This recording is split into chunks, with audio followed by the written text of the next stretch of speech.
again? Or if that happened?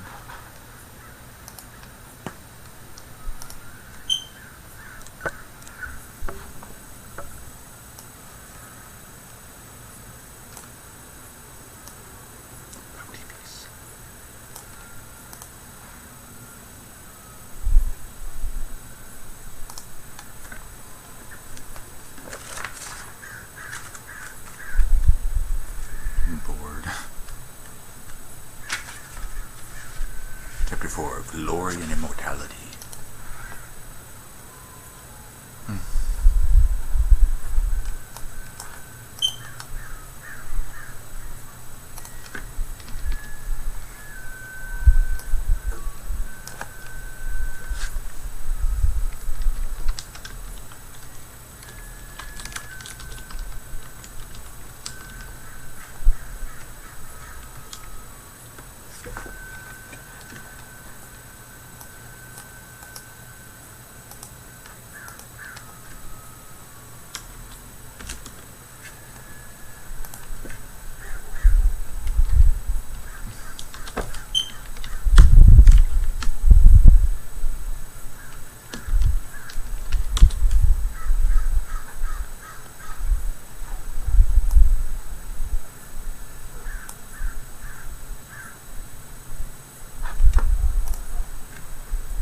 I watched you, Adrian announced bluntly and boldly, when he and the older ranger in training found some time alone out in the forest beyond the elven homeland of Kael Alfar.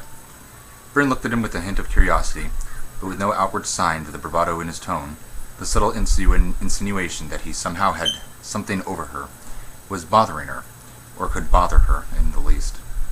When you were riding and shooting the arrows, Adrian explained, there came a slight and swift flash of an angry sparkle in Bryn's dark eyes. I practiced my Jana Chukli, my Til Quest Myrtle, every day, for hours and hours, she said, mustering complete calm and using first the Togai phrase, then the elven one for battling from horseback. And most of that warrior training in Togai fashion involves the use of my horse and my bow. The sessions are not secret, as far as I have been told. She seemed almost bored as she finished indeed. She yawned and looked away. But Adrian could read her, could read anyone. Better than that, and he saw Bryn's nonchalance for the dodge that it was. I saw you on the field with the elves. He needled her, taking great pleasure in watching her fighting to maintain that sense of confidence and calm. Only 8 arrows for 6 targets, and that with an unfair call against the value of one of your heads. Bryn kept her expression calm and content for a few moments longer, but then a hint of a shadow crossed her brown-skinned face, and that flash in her dark eyes revealed itself once more. Do the Tolafar know that you witnessed the challenge? She asked quietly. Adrian shrugged as if it did not matter, but then Bryn turned the tables on him, put him into an uncomfortable position, by remarking matter-of-factly, well, they likely know now, since you spoke it aloud in Andor blown Inniness, and we both realize that little we say or do in this elven valley can escape the notice of Tolafar. Likely your every word was heard clearly, and the message is well on its way to Lady Dasselrond. Adrian's smug smile changed into a grimace and then a frown. They did not tell me that I could not watch the challenge, he vehemently protested. Bryn only smiled in reply, marveling at the great paradox that she recognized his young Adrian. He was unparalleled in his skills, the humble Bryn readily admitted, exceeding the limits of every previous ranger, his own legendary father included. He could beat her in sparring almost every time, and it had been that way for several years. Furthermore, though he was not yet 14, he could beat many of the elves, which flustered them profoundly. Many times, rangers preparing to depart Andor blow Inniness could defeat most of or all of the elven warriors, but always before. That had been because of the greater size and strength possessed by humans. Not so with Adrian. He was bigger than any of the Tolafar, but his muscles were still young. For the first time, the Tolafar were losing to a human. Time and again, because he was quicker with the blade and more cunning in his attacks. Bryn could outride him and could shoot a bow as well as Adrian. In tracking and handling animals, she was certainly as good as any, but in every other aspect of ranger training, from fighting to fire building to running and to climbing, this young man 5 years her junior knew no equal. In so many ways, Adrian was as polished as any of the warriors the Tolafar was loosed upon the world, more polished. Yet every now and then, something would happen. some comment or situation that revealed the vulnerability and the youth of the ranger in training. His protest that he hadn't been forbidden to watch the challenge had been exactly that type of revealing remark. Bryn knew. It was not the protest against an injustice of an adult, but the whine over a technicality so common from a child. Bryn enjoyed these moments when Adrian reminded her that he was human, and she enjoyed them more for his sake than for the sake of her pride. "You are almost done," Adrian stated then, quickly changing his tone to one more melancholy. "Done? Your training," the young man explained. "If Lady Dasselron brought everyone out to watch your exhibition, then it seems likely that you are nearing the end of your training. In fact, I think that you might have already finished the training. I know not what is left for you, but you are almost done and will be leaving Andor Blo Innis soon." "You cannot know that for sure," said Bryn, but she didn't really disagree, for she had suspected the same thing. Bellamar Juraviel had spoken to her concerning something called a naming, but as usual the elf had been elusive when she had tried to press him for details. Bryn suspected that that ceremony, whatever it was, would mark the end of her days in the Elven Valley. Adrian just smirked at her. Bryn flashed a smile at him. "You are likely right," she admitted. "There is great turmoil in my homeland, and I suspect that Lady Dasselron would like to send me back there in time to make a difference." Adrian's expression was one of curiosity and even confusion. "Many years ago, my people, the Togaru, were conquered by the Baronese," Bryn explained. "It is a situation that cannot be allowed to continue."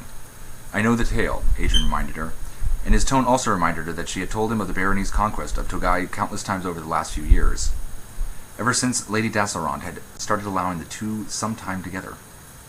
"You are to be a ranger in Togai, then," Adrian remarked. "That is the land I know," said Bryn. "I understand the ways of the great oxen, the high tundra lions, of the black diamond serpent, and the wild horses.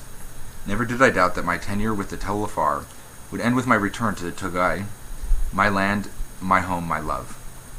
Adrian nodded, but then put on a curious expression that Bryn did not miss, nor did his perplexed look confuse her. Adrian was wondering where he might go at the end of his training. She knew, for he had no home to return to. He didn't even know where he had been born. What kingdom, what city, nor did Bryn. Lady Dasselron had made a Bryn ultimate mission quite clear to her. Clearly in her days in Andor Blo Innis, and Bryn suspected that Adrian as well, though it seemed less obvious to her and apparently to the boy. "You will go back and patrol the tundra about Togai village," Adrian reasoned, "protecting the folk from dangerous animals and monsters. Are there any monsters in Togai, goblins or giants?" he added.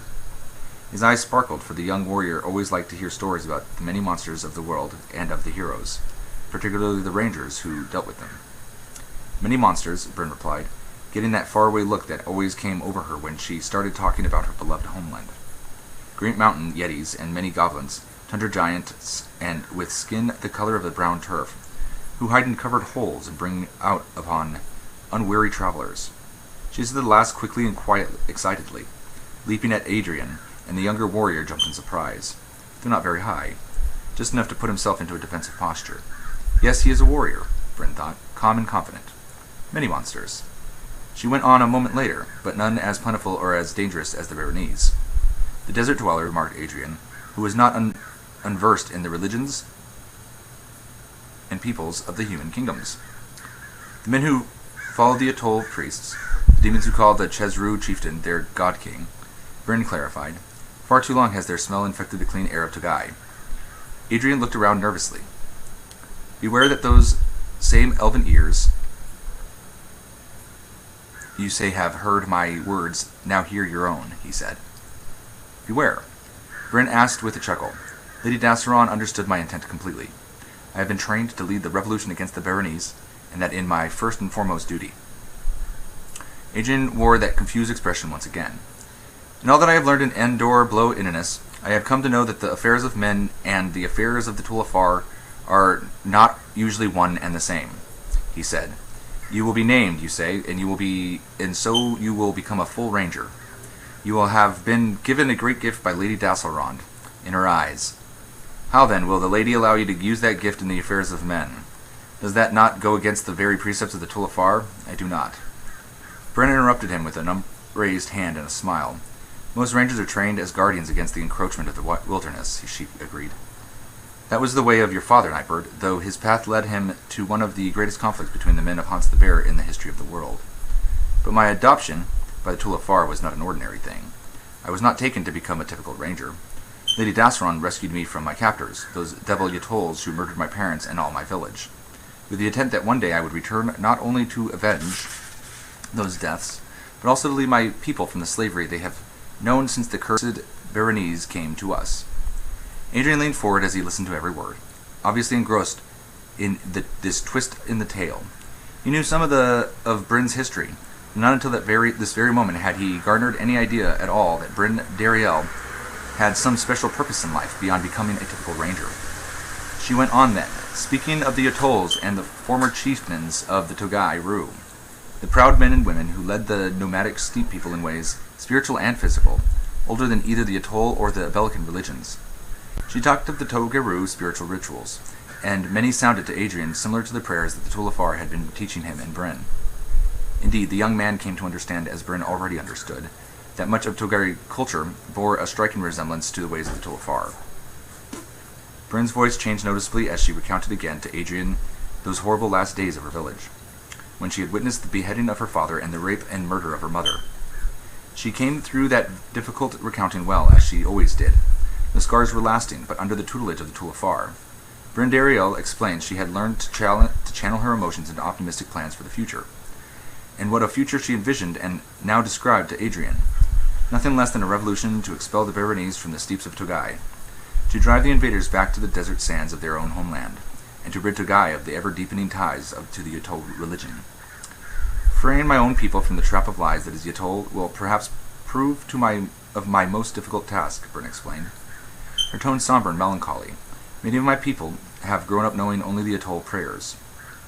They do not remember the old ways, but your parents held to those ways long after the Veronese conquered the Kungari, Adrian reasoned. As did all of my tribe, said Bryn, and many other tribes scattered through the steppes, praying in secret and meeting, all of us, at the ancient religious shrines to celebrate our holiest days. Someone told the Veronese of my parents and their friends, I am sure. Someone told the Yatol priests of our sacrilege, and so they came down upon us with a great force, despite all her discipline training, despite channeling all that anger into grand plans. Bryn Dariel betrayed her seething rage at that moment. Adrian understood that if she ever learned the identity of the traitor, that man would be better off if he was already dead. The moment of anger passed quickly, as Bryn began talking again of restoring Togai to what it once was, a place of many tribes, united in spirit and living in peace. How wonderful might that first Togai winter festival be, when all the peoples of the steppes gathered in the ancient city of Yoshun Magiek to join hands and sing the Berkwek Jerok Sund, the song of the cold night. Adrian's interest grew as Bryn spoke of the revolution, of the great heights her people would ascend to overthrow their oppressors. It occurred to the young warrior that if she succeeded, Bryn Dariel's name would live on in the history of the Togai Roo for centuries to come. It occurred to Adrian that Bryn Dariel's name would live on beyond the end of Lady Dasseron's days. He didn't know it then, but that thought, that notion of immortality through glory, sank very deeply into the heart of young Adrian Wyndon. When Bryn finished, she sat perfectly still and quiet, staring ahead, though it was obvious to Adrian that she was not seeing anything in front of her, that she was looking far away and far back in time and into the future all at once. I still do not understand, Adrian remarked a short while later. Always I hear Lady Dasseron proclaim that the affair, and always she makes it obvious that you and I as humans are far below the Tulafar. Why would she care for Togai and Togai Roo? Why are the problems of your people the problems of the Tulafar? And if they are not, then why would she want you to return and begin such a war? She fears the Yatolls, Bryn answered. Or rather, she considers the potential problems they might one day cause. Lady Dasseron has had her eyes turned southward to the great mountain range known as the Belt and Buckle for many years now, though I know not why, and she would greatly prefer that the Togai Roo, those tales of the Jiok Ton Kutos, the Tulafar, speak of them whimsically as beneficent spirits, will the southern slopes of the mountains. Always my mother would tell me tales of the Jiok Ton Kutos and the Jenek Ton Kutos, the light elves and the dark elves, and she told those tales with a warm smile. We, of all the humans, are the most akin to the elven peoples, so my mother would always say, and now that I have come to know, the Jiok Ton Kutos intimately. I believe that she was correct. Certainly the Togairu are more akin to Lady Dassaron's people than are the Berenice or the white-skinned folk of Hans the Bear. Your people, like the Berenice, try to shape the land to fit their needs, while the Togairu find pleasure in the land that is. Adrian looked at her as if he did not understand, which he did not, of course, since he had little idea of what his people of Hans the Bear might be like. The Tullifar had told him some of the history, of course, and had described the great cities to him, and how Adrian wanted to go and see those cities. The only tales he knew of his people were those his elven teachers had told him, and Adrian was developing a pretty good sense now that not everything the Tullifar told him was necessarily true. If Lady Dassaron has any ideas of traveling to that southern mountain range, Bryn went on, then better for her, or for any she chooses to send, that the O'Tolls were long gone from the area. You know this? Adrian asked, his eyes narrowing with curiosity. She will leave Andor Blod Innis, or will send others to the south. Bryn shrugged. I merely assumed it, she admitted. For why else would the leader of the Tullifar care for the plight of the Togairu? Perhaps Lady Dassaron would simply prefer that there were fewer humans in her world. Adrian replied bluntly. What better way to bring about than to start a war? Bryn glanced around nervously, her horrified expression showing that she believed Adrian had just stepped away over the bounds of propriety. She shrugged in response, somewhat nonchalantly. I do not pretend to understand the desires of the Tullifar, he said. You do, it seems, but you have learned that much more of them in your few extra years of training. Bryn looked at him hard. Or do you just need to think the best of them? Adrian asked. They are my family, the young woman replied. Your masters, Adrian was quick to correct, and while you might consider them your family, they certainly do not think the same of you, or of me, or of any other humans. Even my father and Emperor. Yes, they speak of him reverently, and say what a great ranger he was. But even his heroic deeds are not elevated to the status of Tullifar. None in the eyes of Tullifar. He was right. Adrian realized that it pleased him to be right. They are the only family I have, and Bryn, again, the only family you have. And I have no family, said Adrian. The words coming out of my mouth proved his as much an epiphany for Adrian as for Bryn. How can you speak ill of those who saved your life? Bryn scolded. Of those who gave you life in every way except birth? Of those who are giving you skills that will elevate you above the masses of our race? But you will never lift me to the very bottom ranks of their race. Adrian was quick to point out. If I consider Lady Dassaron my family, then it is a false hope for me, since she will never consider me the same. The Tullifar have great fondness for the Rangers, said Bryn. As you have for Diredusk, Adrian countered. Bryn started to respond, but gave a great sigh and let it go. She couldn't hope to convince Adrian. From his perspective, his words were true enough. Bryn knew the reality of being a human among the Tullifar as surely as did her young counterpart. Indeed, the elves did consider themselves superior to humans or any other race, even the words of Belamar Jaraviel. Bryn's mentor and the elf the Tullifar considered the friendliest towards humans, held an inescapable edge of racism, an inadvertent condensation. But Bryn still did not see things as Adrian did. The Tullifar, for all their failings, were giving her something special, a great gift that she could use to better the lives of her people and realize her ultimate potential. Once I might have seen them as you do, she said, though her words were not a lie, for she had never viewed the Tullifar as anything other than her saviors and then her friends. But when you return, Bryn paused at that word, for perhaps that was the key to the difference between her feelings and Adrian, Lord Lady Dassaron and her people. She would return to her own people, but Adrian had never been among his own people. How strange that must be for the boy. You will come to appreciate the gifts of the Tullifar, she said instead. Quietly, with all respect, you will change your heart concerning Lady Dassaron and her haughty kin. Now it was Adrian's turn to merely shrug as if it did not matter, and Bryn sat wondering, fearing how deep his anger toward their mentors ran. Adrian wouldn't even admit to that anger.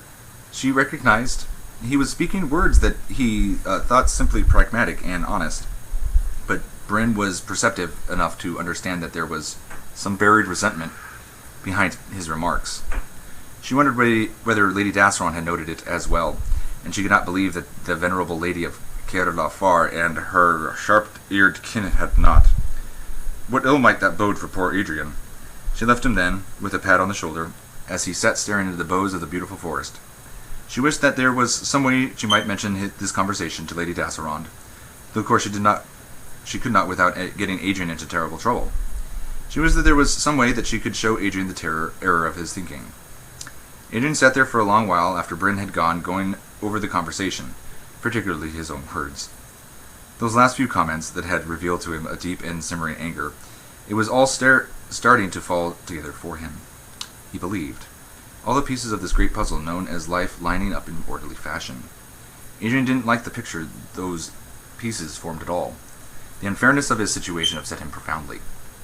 Not only was he destined forever to be a lesser being in the eyes of the only group he could call a family, but every member of that family, bearing unforeseen circumstances, would outlive him by many of his life spans.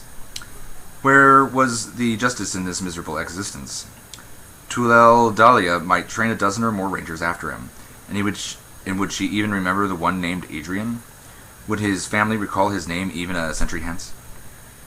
But that was also the spark of hope that Adrian had found this night in talking to Bryn Dariel, the ranger destined to lead a revolution. The ranger whose name, it seemed to Adrian, might be long imprinted on the memory of the world. Yes, he thought, perhaps there was a way for a mere human to garner a piece of elven-like immortality. It was another calm and quiet night, too quiet, Adrian recognized, and he knew instinctively that something was afoot. Some new test for Bryn, perhaps. With even Tulel Dahlia nowhere to be found, the young ranger in training made his way to the same field where Bryn had passed her previous test. The place was empty and quiet. Not a night bird stirring, not a porch burning. Adrian walked along the forest paths, running his chin, trying to figure out where the elves might have brought Bryn. He didn't know how many elves lived in Kelifar, but he knew that the number was over 100.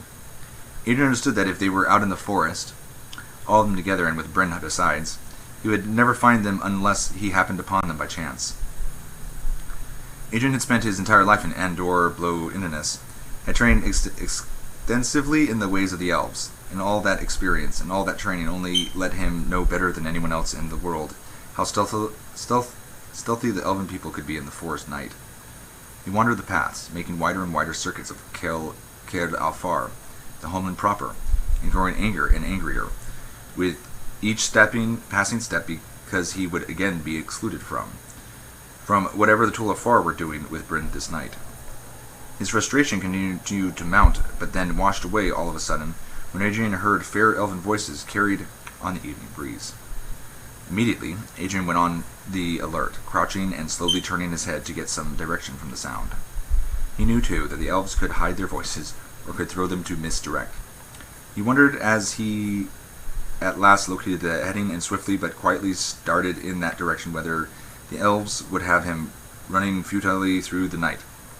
Soon enough, though, the lights of torches came into view, lining another field, this one as wide as it was long and bordered on all four sides by beautiful pine trees. The young ranger in training stopped and took a long while to consider where he was, to recall all that he could of the region about that field. He started off again a few minutes later, but not heading directly toward the field. Rather, he ran off down to the north, making his way to a dry, sunken steam bed that ran along the field's border. When he was even with the field, the elven song filling all the air about him, Adrian kept up the bank, his belly low to the ground. He paused again just before he reached the crest, taking in the elf song, trying to discern the mood of the Tulafar. From that sound, the beautiful and reverent melody, it didn't seem to him that this was another test, and certainly not one of Bryn's warrior prowess. Now this seemed more solemn somehow, more ancient. With a deep and steadying breath, Adrian kept up a bit more and peeked over the ridge, under the interlocking boughs and pines. There stood the Tulafar, all of them, it seemed, standing in rank upon the field to Adrian's right, facing Lady Dasserond. The boy lay there for a long, long time, not even realizing that he was breathing. At last the elven song stopped, though the last notes seeming to hang in the air. Not a bird, not a cricket, chirped in the quiet night. Pelamar Duraviel, Lady Dasserond said a moment later, for the second time in a short span, you deliver to us a ranger prepared to go out into the wider world. Is she ready? She is, my lady, said Duraviel, striding past the quiet elven ranks. I give you Bryn Duraviel. He stopped and turned, holding his arms out of the way he had come, and in his wake walked Bryn. Adrian could hardly breathe, or could not breathe, and didn't care whether he did or not. Bryn walked with a grace and a pride befitting the evening.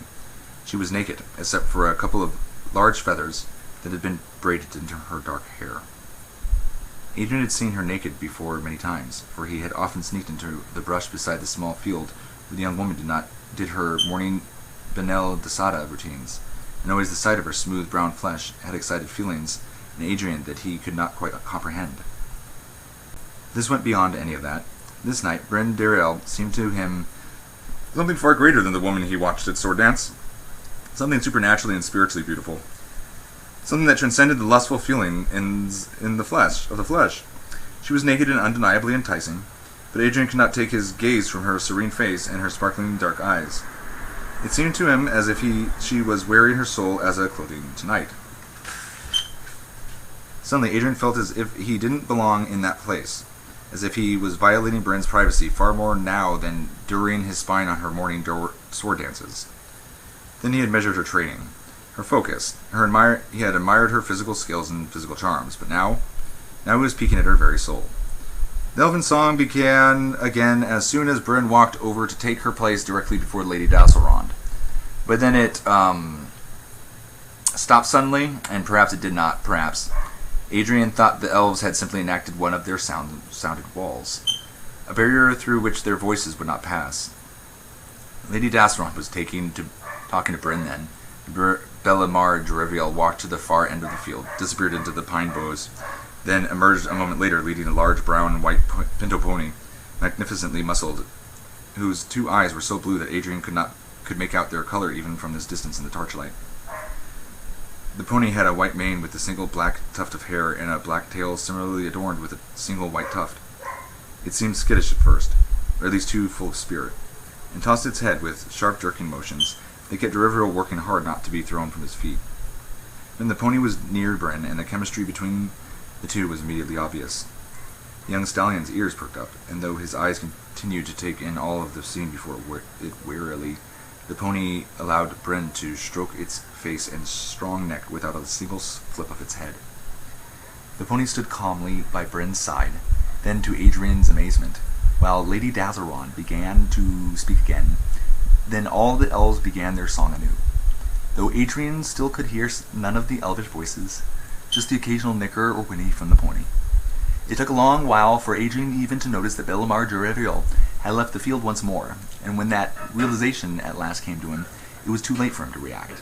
He felt a strong hand grab the back of his hair, even as he started to turn over. A sudden jerk of Jeriviel pulled Adrian back from the bank and to his feet. "What are you doing here?" the elf demanded. Adrian snarled and reached back to grab Jeriviel's wrist, but the elf anticipated the move and sharply jerked his hand down, pulling hard enough to take Adrian from his feet. The boy hit the ground hard, but twisted quickly and turned to scramble to his feet, growling with rage intently only on pummeling Jeriviel. He got kicked in the face before he ever got near to vertical, and in the fog that followed that kick, he felt a sudden sharp pain of blows that soon had him curled defensively on his side. "In everything you do of late, you tempt the limits of Lady Dasselrond's patience," Jeriviel said. Adrian slowly uncurled and rolled to his feet, his knees, and slowly and unthreateningly stood up. It was not told to stay away from this place this evening, he protested. Jeriviel's steely-eyed gaze did not soften. "The answer to your protest lies within your own heart." The elf said that after a long, uncomfortable pause. "Did you not recognize that you were violating the privacy of Bryn Dariel?" "No one told me," Adrian started to argue again. "No one should have to," Jeriviel interrupted. "You have been taught better than that. You have been given insight into your own heart and soul. Can you not measure that which is right from that which is wrong?" Adrian started to answer, but again Jeriviel cut him short. "Can you not?" he said forcefully. "Will you try to deny the truth that is in your heart with twisted words?" Adrian stammered for a moment, then went quiet and stood perfectly still, eyeing Jeriviel coldly. He held the threatening posture for a long while, and Jeriviel didn't blink until he heard movement behind him. He turned to see Bryn coming off the field, wrapped in a shawl, now leading her pony. "I did not mean to," Adrian started to say to her, but as Bryn passed by him, very near, and if she even saw him, she did nothing to acknowledge him. He noted that her dark eyes were glazed, as if she were walking in the midst of a dream. "Bryn?" he asked, but the newly anointed ranger kept on walking. Adrian watched her for a moment, and then he knew. Without a doubt, the boy suddenly understood that Bryn, his only human friend, the only person in all Andor Blow Inniness who could even remotely relate to him, would leave the Elven Valley that very night. He started after her, but there was Jeriveril between them, a slender sword drawn and ready, and he wore an expression that left Adrian no doubt that Jeriveril would use that sword against him. "She is leaving," Adrian said quietly. "As am I," said Jeriveril. "This night, we are off to the Southland, young Adrian, to a place where the grasses are ever bent by a relentless wind. Brindariel and Bellamar Jeriveril leave the tale of Adrian Wyndon this night." Why did no one tell me?" Adrian stammered, at a complete loss. "It is not important to that which Lady Dasseron plans for you," said Jeriveril. "I will speak to no one of your indiscretion this night. Now go, and quickly, back to your bed, and never. Ever let Lady Dasseron know that you bore witness to that which you should not?" Adrian stared at him blankly, completely overwhelmed. "Begone," snapped Jeriveril, and before he even knew what he was doing, Adrian found himself running along the forest paths all the way back to his small cot under a sheltered bough in the outskirts of Caer Alfar. As soon as he started down the path, Lady Dasseron walked down from the top of the bank, staring after him. She moved beside Jeriveril and rubbed her delicate hand through her golden hair, her expression clearly fearful. "He did not deny the truth when I forced him to look into his heart," said Jeriveril, "but the mere fact that he could so deny that truth to commit the violation is what frightens me," Lady Dasseron replied.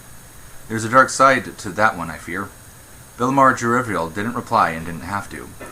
He and all the others of Caer Alfar, Lady Dasseron included, had come to wonder about defiant, headstrong, and frighteningly powerful young Adrian these last few weeks.